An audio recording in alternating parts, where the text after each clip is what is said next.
अल्हम्दुलिल्लाह वकफ़ा वस्सलातु वस्सलामु अला सय्यिदिल अंबिया अम्मा बाद। औज़ु बिल्लाहि मिनश शैतानिर रजीम बिस्मिल्लाहिर रहमानिर रहीम।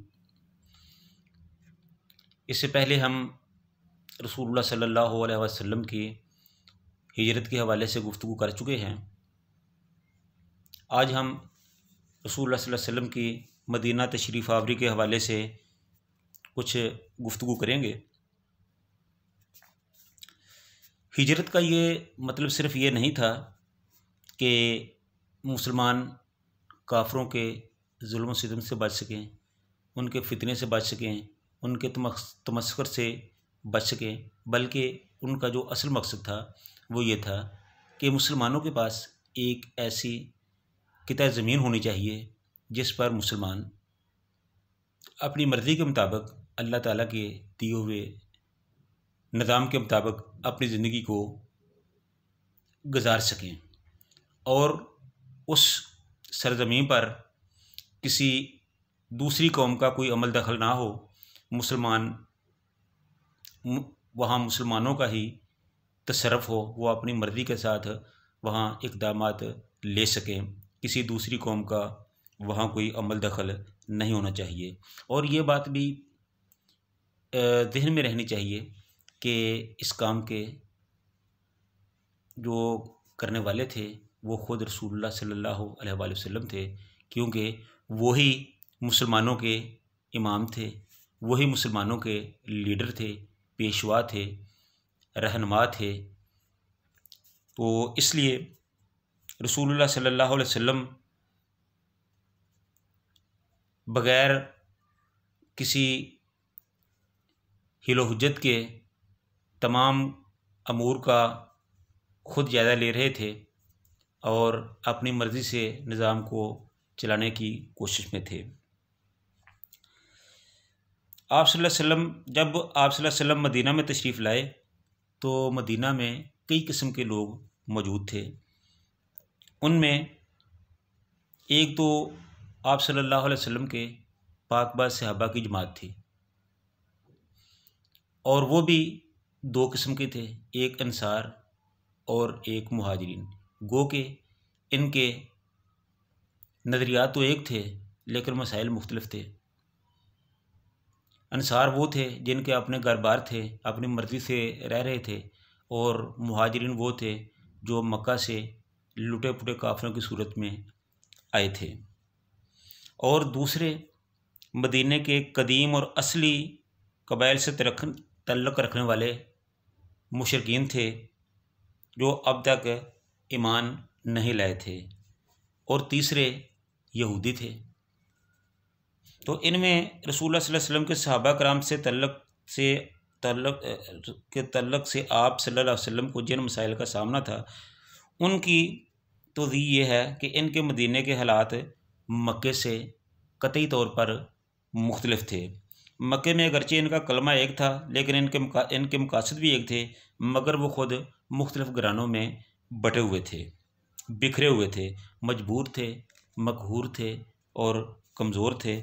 उनके हाथ में किसी किस्म का कोई इख्तियार ना था, वो सिर्फ़ काफ़रों का जुल्म व सितम ही सह रहे थे और जो दुनिया में रहने के लिए, जो इंसानी मुआशरे के लिए जो लवाज़मात होते हैं उनसे वो तही दामन थे। उनके हाथ में कुछ भी नहीं था, वो सिर्फ़ कफ़ार के जुल्म व सितम को ही सह सकते थे, इसके अलावा उनके पास और कुछ नहीं था। तो इसके बरखिलाफ़ जब मदीना में मुसलमानों की ज़मामकार पहले ही दिन से ख़ुद इनके हाथों में थी तो इन पर किसी दूसरे का तसल्लुत ना था, इसलिए अब वक्त आ गया था कि मुसलमान तहज़ीब, इमरानियात, मुआशियात, इक़्तिसादियात, सियासत, हुकूमत और सुलह जंग के मसाइल का सामना करे और उनके लिए हलाल व हराम और इबादत वगैरह को तरजीह दी जाए, उन पर सोचा जाए और उनसे निपटने के जो इक़दामात हैं वो किए जाएं। तो इसके बाद दूसरी कौम जो थी वो मदीने के असल बाशिंदे थे जो औस व खजरज पर मुश्तमिल थे, और उनमें कुछ तो मुसलमान हो गए थे और कुछ अभी मुसलमान ना हुए थे।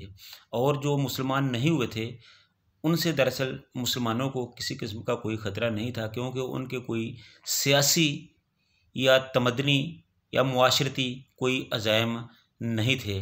वो महज अपने साबका अक़ीदे पर कायम थे, जो आगे चलकर वो मुसलमान हो गए और बड़े ही पक्के मुसलमान हुए, और कभी भी मुसलमानों को उनसे कोई ख़तरा महसूस नहीं हुआ। हाँ, अलबत्ता उनमें जो दूसरा ग्रोह था वो अब्दुल्ला बिन उबई पर मुश्तमिल था, जो मुनाफिकीन पर मुश्तमिल था, क्योंकि अब्दुल्ला बिन उबई वो शख्सियत थी जो रसूलुल्लाह सल्लल्लाहु अलैहि वसल्लम के मदीना शरीफ में आने से पहले जंग बुआस के बाद औस और खदरज ने उनको अपना मुश्तरका तौर पर बादशाह बनाने का फ़ैसला कर लिया था, और उनकी ताजपोशी उसकी ताजपोशी का भी मुकम्मल इंतज़ाम हो चुका था। लेकिन ऐन उसी वक़्त रसूलुल्लाह सल्लल्लाहु अलैहि वसल्लम जो थे वो उसी वक़्त मदीना में तशरीफ़ लाए, और उनके आने की वजह से उसका जो सारा प्रोग्राम था वो दराम से नीचे गिर गया, और वो समझता था कि रसूलुल्लाह सल्लल्लाहु अलैहि वसल्लम जो हैं उनकी वजह से उसका काम ख़राब हुआ है, उसकी बादशाहत ख़राब हुई है, और इसलिए इस बुनियाद पर वो रसूलुल्लाह सल्लल्लाहु अलैहि वसल्लम को अपने दुश्मन समझता था। उनकी अपने दिल में उनके लिए बुग़्ज़, अदावत, हसद और कीना रखता था, दुश्मनी रखता था। और फिर ये है कि वो इस मामले में अकेला नहीं था, बल्कि उसके साथ जो उनके वज़ीर मशीर बनने वाले लोग थे वो भी साथ शामिल थे, और वो जितने भी थे वो सब बासर लोग थे, साहूकार किस्म के लोग थे, रऊसा में शामिल थे।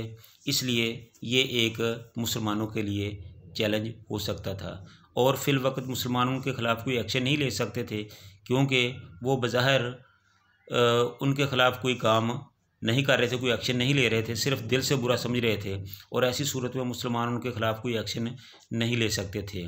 तो उनको सिर्फ मुसलमान बर्दाश्त ही कर सकते थे, तो मुसलमान उनको सब्र और हौसले के साथ बर्दाश्त कर रहे थे। तो ये सारी सूरत हाल थी। उसके बाद जो तीसरी कौम थी वो थी यहूद की।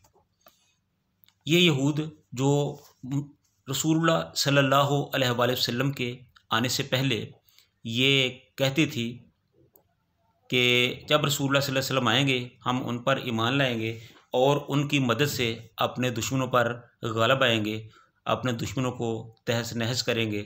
लेकिन जब रसूलुल्लाह सल्लल्लाहु अलैहि वसल्लम ने दावा नबूवत किया, वो मदीने में तशरीफ़ लाए, तो यहूद ने उनको मानने से इनकार कर दिया, और इसमें सिर्फ उनका नस्ली तसब ही मान्य था और कोई वजह ना थी। उनका ख़्याल था कि जो पैगंबर आएगा वो बनी इसराइल से ही होगा, क्योंकि हमेशा जितने भी पैगंबर आए हैं वो बनी इसराइल से ही आए हैं। तो जब उन्होंने देखा कि रसूलुल्लाह सल्लल्लाहु अलैहि वसल्लम का तल्लुक़ बनी इसराइल से नहीं बल्कि बनी इस्माइल से है, तो उन्होंने रसूलुल्लाह सल्लल्लाहु अलैहि वसल्लम की मुखालफत कर दी।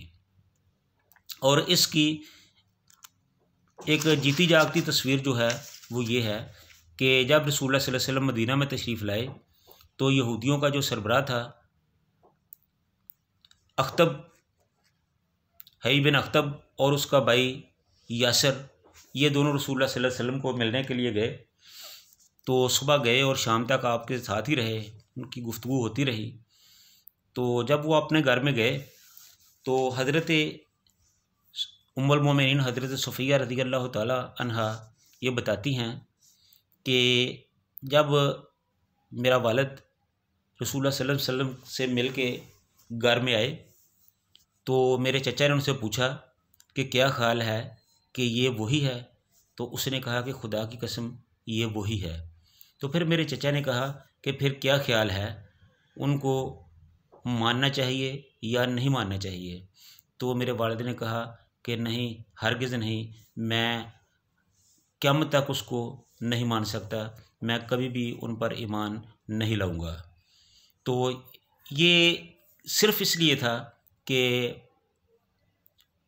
नस्ली असबियत की वजह से। इसी तरह दूसरा वाक़या जो रसूलुल्लाह सल्लल्लाहु अलैहि वसल्लम के साथ पहले ही दिन पेश आया, वो कुछ इस तरह था कि जब रसूलुल्लाह सल्लल्लाहु अलैहि वसल्लम मदीना में तशरीफ़ लाए, तो हज़रत अब्दुल्लाह बिन सलाम रज़ियल्लाहु तआला अन्हु, जो यहूदी आलम थे, बहुत बड़े यहूदी आलम थे, वो वहाँ गए। तो उन्होंने देखते ही रसूलुल्लाह सल्लल्लाहु अलैहि वसल्लम पर वो ईमान ले आए, कलमा पढ़ा और मुसलमान हो गए। और उन्होंने कहा कि यहाँ यहूद होंगे, अगर उनको पता चल गया कि मैं मुसलमान हो गया हूँ, तो वो मुझे नहीं मानेंगे, मेरे ख़िलाफ़ हो जाएंगे। तो आप इस तरह करें कि आप उनसे पूछें कि अब्दुल्लाह बिन सलाम कैसा आदमी था, तो फिर देखें कि वो क्या जवाब देते हैं। तो जब यहूदी आप सल्लल्लाहु अलैहि वसल्लम के पास बैठे हुए थे, तो अब्दुल्लाह बिन सलाम जो थे वो पीछे हट गए, छुप गए। तो आप सल्लल्लाहु अलैहि वसल्लम ने या दीगर मुसलमानों ने पूछा कि ए कौम यहूद, तुम्हारे अंदर अब्दुल्लाह बिन सलाम जो हैं वो कैसे आदमी हैं? तो उन्होंने कहा कि वो तो बहुत अच्छे आदमी हैं, वो बहुत शरीफ नफस आदमी हैं, वो हमारे सरदार हैं और सरदार के बेटे हैं, तो वो बड़े हमारे लिए बड़े मुअज़्ज़ज़ हैं। तो आप सल्लल्लाहु अलैहि वसल्लम ने कहा कि अगर वो मुसलमान हो जाएँ तो वो कहने लगे कि अल्लाह ताला उन्हें इससे महफूज रखे। अभी ये बात कर रहे थे कि उधर से अब्दुल्लाह बिन सलाम रज़ियल्लाहु तआला अन्हु निकल आए और उन्होंने कहा कि अशहदु अल्ला इलाहा इल्लल्लाह व अशहदु अन्ना मुहम्मद रसूलुल्लाह, यानी कलमा पढ़ लिया। तो जैसे ही यहूदियों ने देखा कि अब्दुल्लाह बिन सलाम मुसलमान हो गए हैं, तो वो उसी वक़्त उनकी बुराइयां करने लगे कि ये तो हमारे अंदर सबसे बुरा आदमी है और बुरे आदमी का बेटा है, और हम इसको अपने अंदर सबसे बुरा आदमी समझते हैं। तो ये रसूलुल्लाह सल्लल्लाहु अलैहि वसल्लम को पहला तजर्बा था यहूदियों के बारे में, जो पहले ही दिन हो गया। तो ये हालत थी यहूद कौम की। तो इसके अलावा जो यहूद थे वो कुछ इस तरह थे कि बाहर बैठकर औस और खजरज को आपस में लड़ाते, अपना असला बेचते, उनको सूद पर कर्ज़े देते, और फिर वो सूद की वजह से उनकी ज़मीनों के, उनकी जायदादों के मालिक बन जाते। तो इस तरह वो हमेशा इन दोनों कौमों को, दोनों कबाइल को आपस में लड़ाए रखते, और जब उनकी लड़ाई ज़रा मांद पड़ने लगती, उनसे पैसे ख़त्म हो जाते, असला ख़त्म हो जाता, तो फिर वो उनको सूद पे खुद ही पैसे देते और उन पैसों का वो असला ख़रीदते, फिर वो असला ख़रीद कर दोबारा लड़ना शुरू कर देते। तो ये तो यहूदियों का काम था, जबकि जो इस्लाम की दावत थी वो इसके बिल्कुल बरअक्स थी, वो मोहब्बत की थी, वो एक दूसरे को जोड़ने की थी। तो ये सारे जो मामलात हैं, तो इस तरह इस पर हम आइंदा प्रोग्राम में गुफ्तगू करेंगे। तो ये मुख्तसर से हालात थे जो मदीना में मुसलमानों की आमद के बाद उनको पेश आए, जो 3-4 किस्म के गिरोह थे जिनसे मुसलमानों को निपटना था, उनको डील करना था, उनके साथ अपने मामलात को तय करना था। तो जैसे जैसे हम आगे चलेंगे इस पर इंशाअल्लाह गुफ्तगू होगी। अल्लाह ताला से दुआ है कि अल्लाह ताला हमें रसूलुल्लाह सल्लल्लाहु अलैहि वसल्लम के दिए हुए सच्चे इस्लाम पर अमल करने की तौफीक अता फ़रमाए। व आखिरु दावाना अनिल हम्दुलिल्लाहि रब्बिल आलमीन।